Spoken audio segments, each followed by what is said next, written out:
ایک بدو آئے، ایک صحابی آئے، یا رسول اللہ میرا باپ میرے مال کو خرچ کر دیتا ہے، مجھ سے پوچھتا نہیں ہے۔ تو ہم نے کہا بلاؤ اسے۔ ان کو جب بلایا گیا تو اس نے پوچھا کیوں بلا رہے ہیں؟ کہ تیرے بیٹے نے شکایت کی۔ تو ان کو اتنا دکھ ہوا، انہوں نے چند اشعار پڑھے دل ہی دل میں، زبان پہ نہیں، دل ہی دل میں، اور مجلس میں آ گئے۔ جب پہنچے دربار رسالت تو جبریل آئے ہوئے، یا رسول اللہ تعالیٰ کہہ رہے ہیں اس کا مسئلہ بعد میں سنیں، اس سے کہیں وہ شعر سنا جو تو نے بیٹے کے گلے میں کہے ہیں اور اب تیری زبان سے ادا نہیں ہوئے پر تیرے اللہ نے سنے۔ تو آپ نے اس سے فرمایا اچھا بھائی تیری گل تو میں بعد سنوں گا، تو پہلے میں نے شعر سنا۔ انہوں نے کہا اشہد انک رسول اللہ، میں گواہی دیتا ہوں آپ اللہ کے رسول ہیں۔ یا رسول اللہ میں نے دکھ میں چند اشعار زبان سے نہیں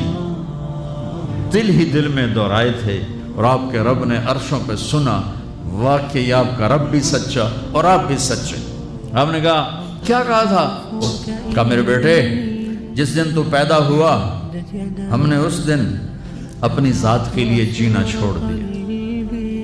ہم نے تیرے لیے زندگی کا سفر شروع کیا، تجھے ٹھنڈی چھاؤں میں بٹھانے کے لیے گرم ہواؤں سے لڑا، تمہیں ٹھنڈی ہواؤں سے بچانے کے لیے برفانی راتوں میں کام کیا، تیری ایک مسکراہٹ دیکھنے کے لیے ساری رات تڑپا، ساری رات اپنے آپ کو کوہلو کے بیل کی طرح اپنی ساری جوانی کا رس نچوڑ کے تیری ہڈیوں میں ڈال دیا۔ میں بوڑھا ہوتا گیا، تو پروان چڑھتا گیا، میری کمر جھک گئی، تیری کمر اٹھ گئی، میری ٹانگوں سے جان نکل گئی، تیری ٹانگیں مضبوط ہو گئی، میرے ہاتھ کانپنے لگے، تیرے ہاتھ مضبوط ہوئے، میں لڑکھڑانے لگا، تو اترانے لگا، تو مجھے خیال آیا کہ جیسے میں اس کے لیے دھکے کھاتا تھا، اس کی زندگی کی دعائیں مانگتا تھا، اس کے لیے تڑپتا تھا، چلو آج میرا یہ سہارا بنے گا۔ لیکن جب تجھ میں جوانی کی لہر دوڑی اور مجھے بڑھاپے نے کھا لیا، جب جوانی میں تجھ میں رنگ بھرا اور بڑھاپے نے میرے رنگ چھین لیے،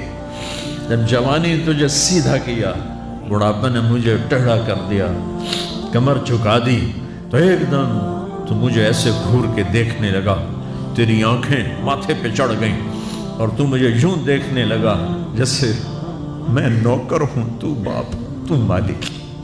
تو میں نے اپنی 30 سالہ زندگی کو جھٹلا دیا کہ ہاں میں باپ نہیں ہوں، میں نوکر، یہ میرا سردار ہے۔ اگر یہ بیٹا ہوتا تو یوں تو نہ کرتا، اس نے میری راتوں کے تڑپنے کو بھلایا، میرے گرمی سردی سے لڑنے کو بھلایا، کولو کے بیل کی طرف میرے چکر کاٹنے کو بھلایا، اپنی خوشیوں کو دفن کر دیا اپنے سینے میں، قبرستان بنا دیا اپنے سینے کو، اپنی خواہشات کا اور اپنی خوشیوں کا، اور آج تو مجھ سے ایسے بات کرتا ہے جیسے میں نوکر ہوں اور تو میرا آقا ہے۔ اچھا میرے بیٹے میں نوکر سہی، تو سب، پر میں تیرا پڑوسی تو، بندہ پڑوسی سے پوچھ ہی لیتا ہے کیا حال ہے، کوئی ضرورت تو نہیں، اتنا ہی پوچھ لیتے۔ دیکھو میں آج رو رہا ہوں، یہ بڑے دردناک اشعار ہیں، میری اردو میں اتنی وسعت نہیں ہے کہ میں ان اشعار کا درد سمجھ سکوں اردو کے الفاظ میں، لیکن اتنا بتاتا ہوں کہ میرے نبی روتے روتے ہچکی لگ گئی، اتنا روئے۔